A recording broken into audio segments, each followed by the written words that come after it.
السلام عليكم. كنقدم مسمن مورق في الفران بعجينة مسمن عادية فيها الفورص مع شوية الملح شوية السكر، وجمعتها بمعادي بحيث مع الحال سخون دفيتها واحد شوية وخليتها ترتاح.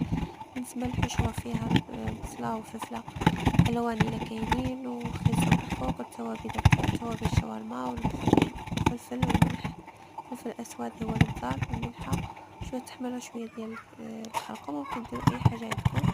بالنسبة للزبدة، بالنسبة لخليط التوريق فيه معلقة كبيرة ديال الزبدة مخلط مع الزيت هي باش هو الرقص صافي، وكنشكلهم على شكل هلال بهذا الشكل هذا. كنقطع بالقطع البيتزا وكنعمر الحشوة.